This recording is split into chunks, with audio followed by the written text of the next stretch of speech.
Have you ever thought, I'll have just one more little bite to eat? Or have you thought, I shouldn't have had that last ice cream cone? Or maybe, like me, I think I need a chocolate fix now. Well, if you've thought those thoughts or said those words, you're in the right place. I want you to join us to talk about some profound ideas that impact our health and our life. And this is one about a simple nutrition strategy that will help you do that. So join us. You're in the right place, for health is more than health care.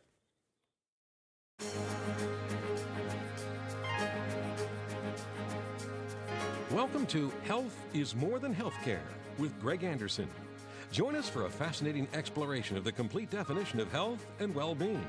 It's all about our role as active participants in our health and what we can do to get well and stay well.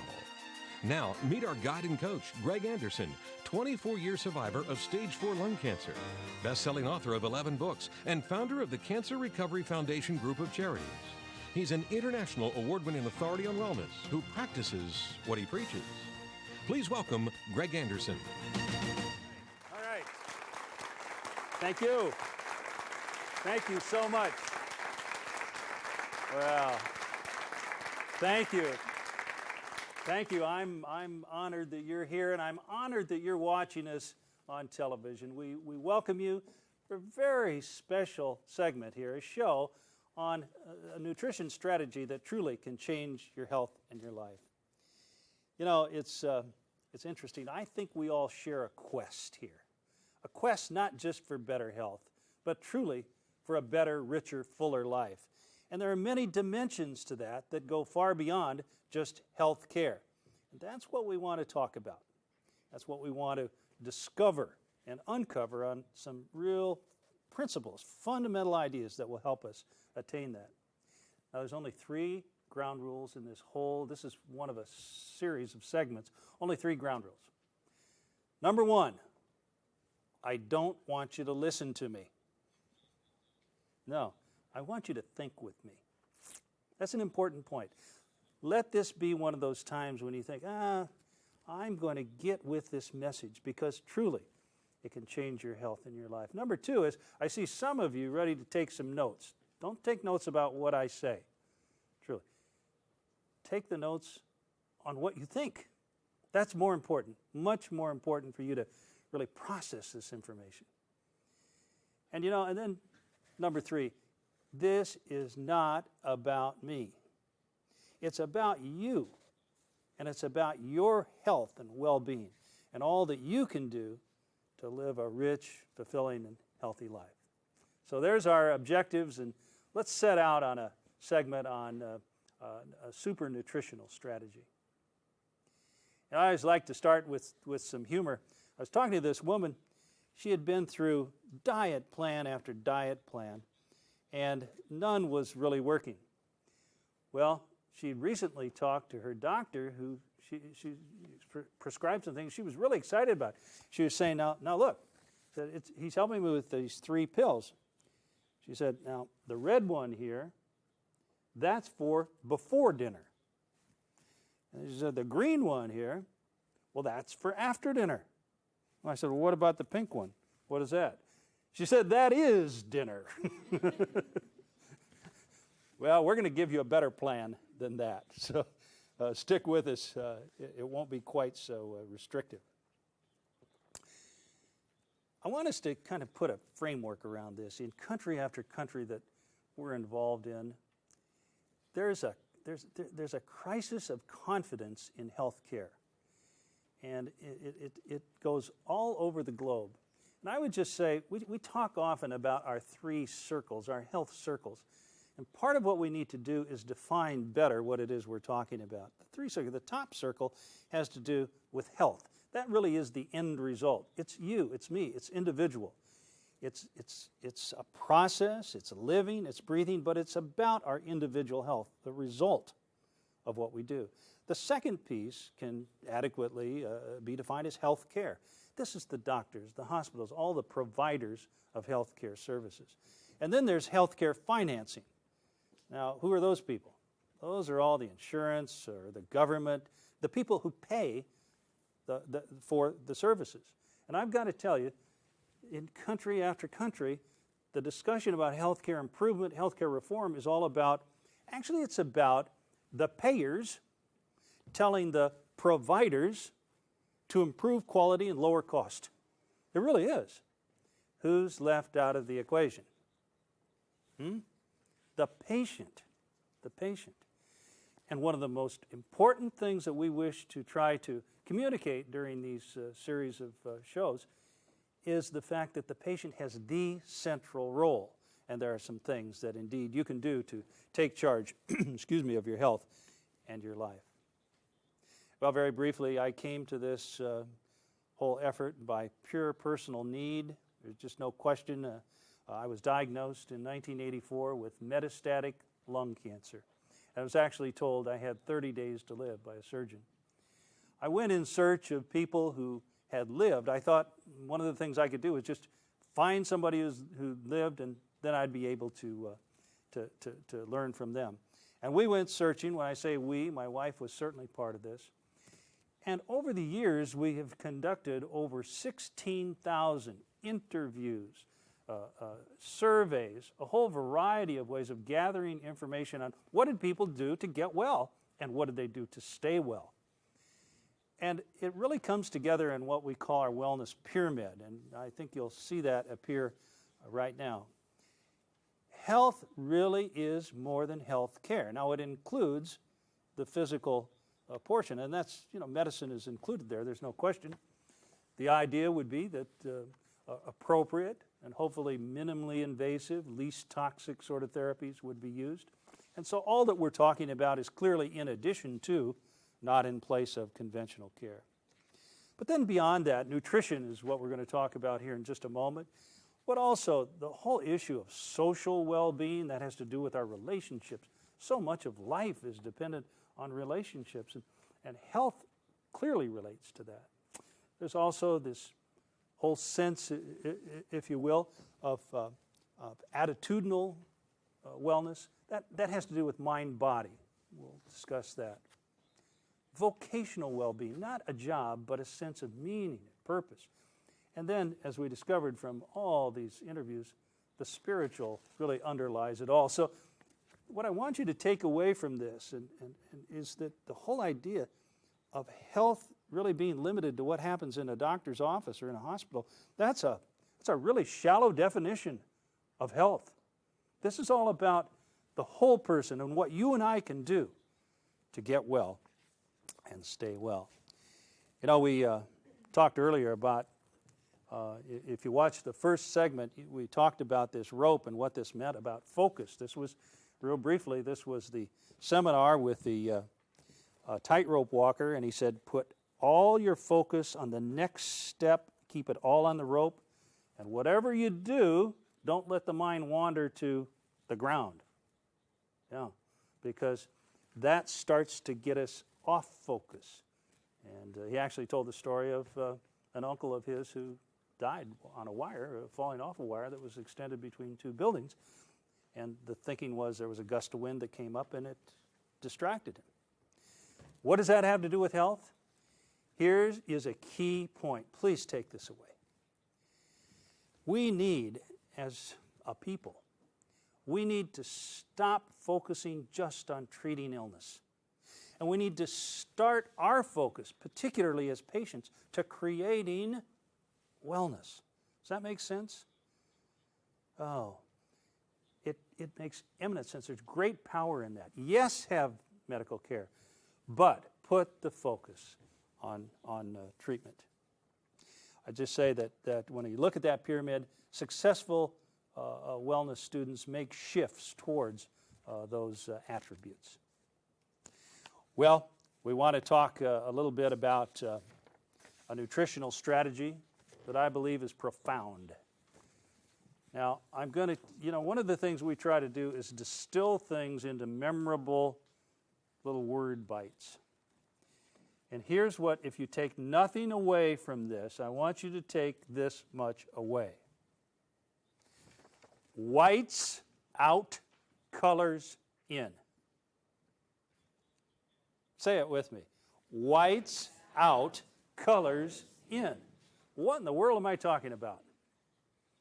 Any ideas? Well, without naming brand names, let me just point to maybe one of the great culprits that stands in the way of good health. This is a white that you do not need nor want in your diet. You know, one of the key things of taking whites out is to understand the glycemic index portion of this.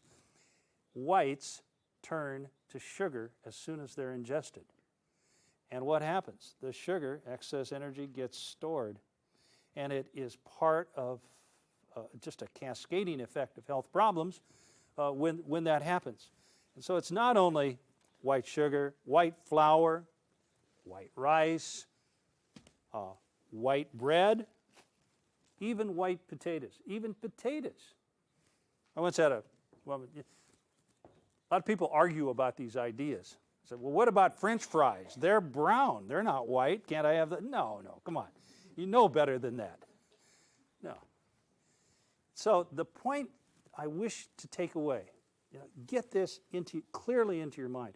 If you wish to radically improve your diet, your nutritional quotient, in the shortest time possible, take whites out of your diet.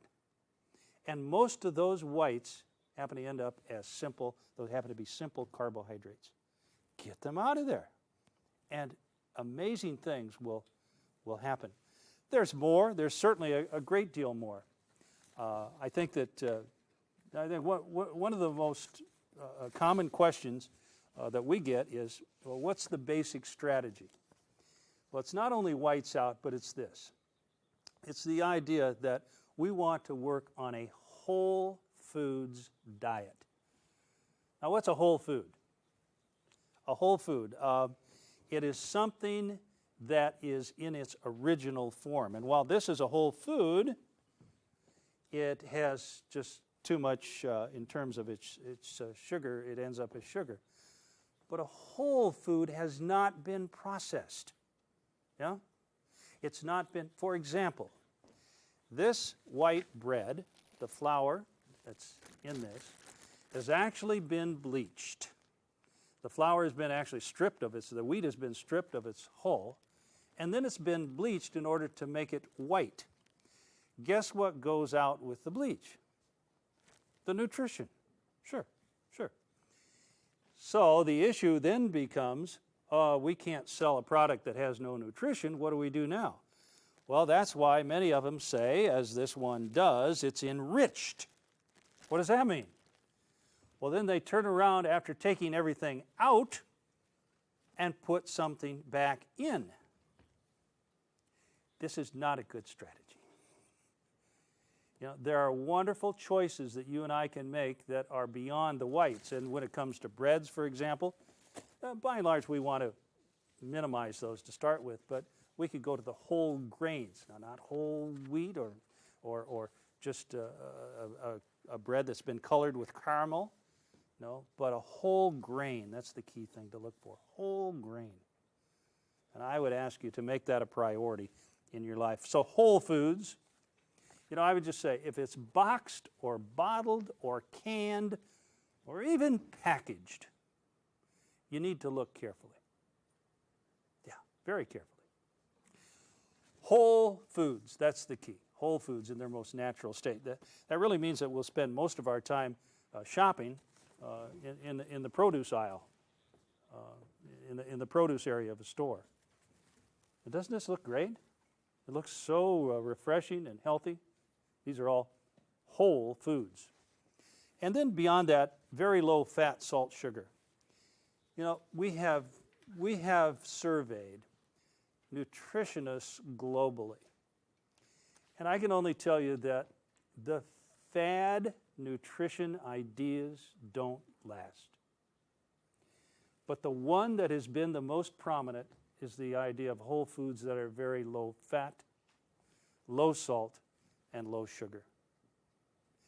That is a tried and true. And of course, then let me tie in the third strategy, and that would be plant-based. Plant, P-L-A-N-T, plant-based. Now, did I say that we have to be vegetarians? No, I didn't, did I? No. But the emphasis taking away from meats and towards plants is a key strategy that works for millions of people. So the issue becomes one of, can we adopt this into our life and make it pretty simple, pretty easy? And the absolute answer is yes, we can. Whole foods, that's simply a choice. Sure. Low fat, salt, sugar, easy to do that. Particularly with the sugar. I mean, there ought to never again. I was born and raised in a part of the United States where iced tea was made and then several spoonfuls of sugar would be put in. Those days are done. I mean, we don't want that. And then plant-based, the idea of make a shift away from meats to the whole grains.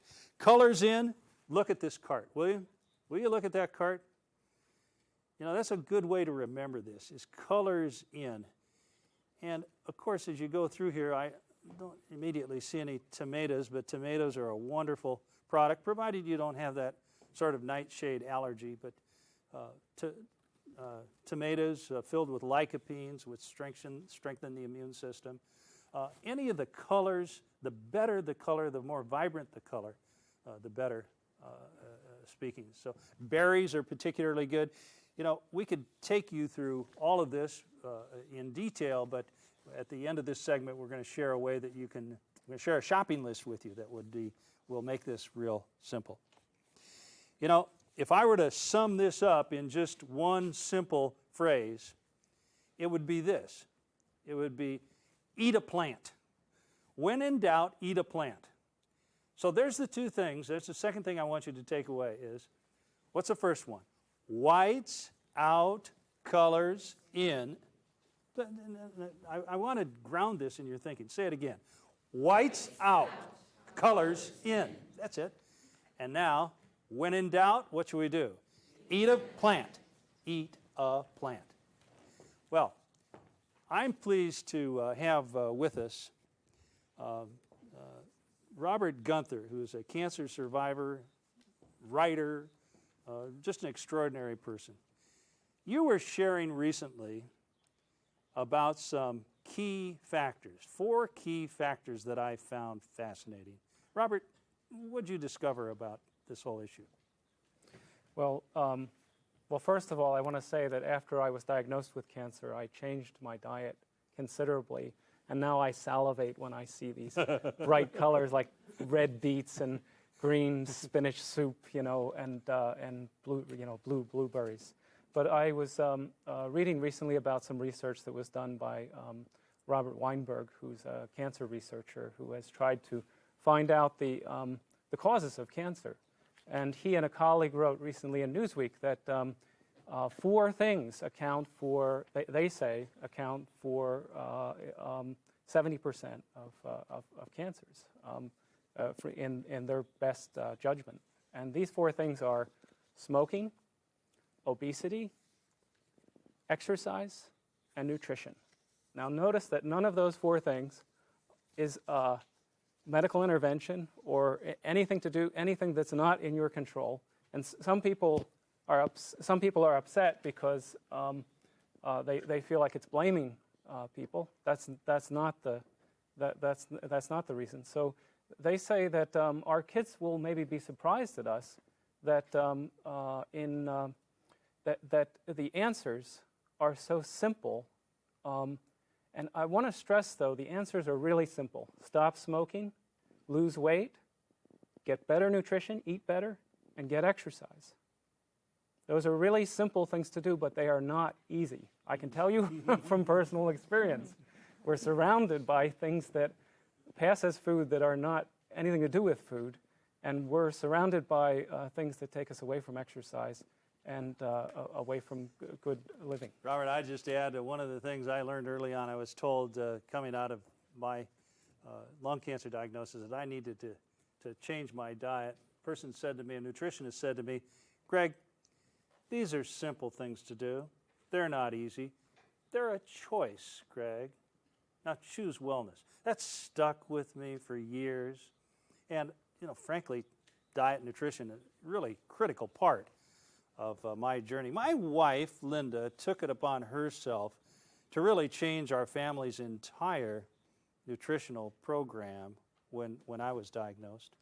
And one of the things that I respect so much, Linda, you do a lot of substitution in recipes. Yes. Talk to us a little bit about what is that all about? Well, to give flavor to things. So many times people say, well, if you're cutting out all the salt or all the sugar, how do you have any flavor? And I started on the internet and doing research, and it's very simple. One of the things I do all the time is we have an herb garden, and I use fresh herbs, and in the wintertime spices that are the dry spices. When I make rice, brown rice, because brown rice can be rather tasteless, I always use organic chicken broth or vegetable broth. There's just such a variety of things that you can do to make food better. And probably the most important thing that I think I learned is that when I go grocery shopping, I stick to the outside rim of the grocery store. Say that again. The outside rim, that's where you'll find the produce, yes, the whole foods. And it's that's true. also... Isn't that true? I'm sorry to interrupt, but right down those middle aisles, that's where all the packaged cereals and all that sort of, yeah. And even on the outside of the grocery store is the bakery. Well, the bakery is also where you find whole grain, whole wheat bread. And they have wonderful, wonderful choices now that we didn't used to have. We don't eat a lot of bread, but when we do, it is certainly whole grain, whole wheat. So, You know, we're going to open for question and answer, so if you have a question at this point, I'd like you to indicate it. We let many of our members around the globe know about this today, and we had an email that asked the question, well, what about sweeteners? You know, what about, the whole idea was if I've got to eliminate sugar, this is a problem. Well, let me tell you a way that I found helpful on how to remember this, and it's by the colors. So, you know, the first one would be, I go through these packets, and these are pretty universal around the globe. Would you choose white? That's sugar. That's pure sugar. Better choices. So would you choose, although this one is a little pale, would you choose blue? No, there's some pretty bad chemicals in that one. Okay, so what about pink? You're in the pink, right? Better choices. Better choices exist. Again, it's a chemical issue. How about this one? Now, this is derived from sugar. Is this good? Yellow packet? You know, it's the best that we've shown so far. But there's a better answer. How many of you have ever heard or seen the green packets? Heard of these? What is it? Stevia. Stevia. Stevia is an herb. It's very sweet. You need just a tad of it. Many times you have to dilute it in water. But this is done with a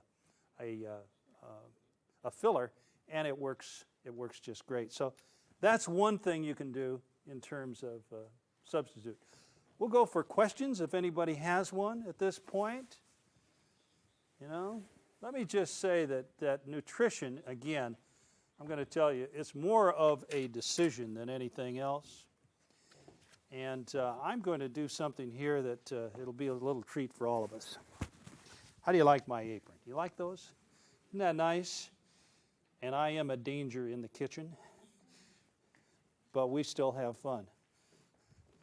I just say that one of the ways that I make a quick breakfast is to do a little smoothie. And I'd like to we're going to close this. We have some made up for you already. This one is a few strawberries. We have some yogurt. Now, this is good yogurt. It's low fat. And I know it's white and all that, but this one is low fat. And half of a banana. And I just simply cut that up in here and put the lid on. And away.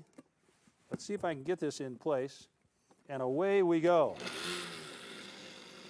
If we'll give that just a minute, it ought to do its thing. Questions? Oh, it'll just do it. Don't worry about it. While this is working, why don't we start with some of the smoothies into the audience?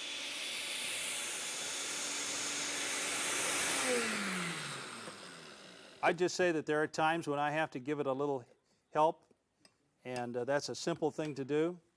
I don't see my glass up here, but I'll have one of those. And I would just thank you, Maria. And I would just wish you cheers in your nutrition. So what have we learned here? I'll tell you what we've learned. We've learned that there are some simple things that you and I can do to change our nutritional strategy. Here's what I want you to take away. Whites out. Get the whites out. And colors in. Colors in. It's such an important thing that you can do to have an immediate impact on your health. We always like to close with inviting people to do something concrete about health and healing. If you'll look at the website and the toll-free number right on the screen right now, call, contact, go online. There's a myriad of resources there. And you know what? Join us. Give us a year of your life, and you will change your health, and you'll change your life. Cheers. We wish you well.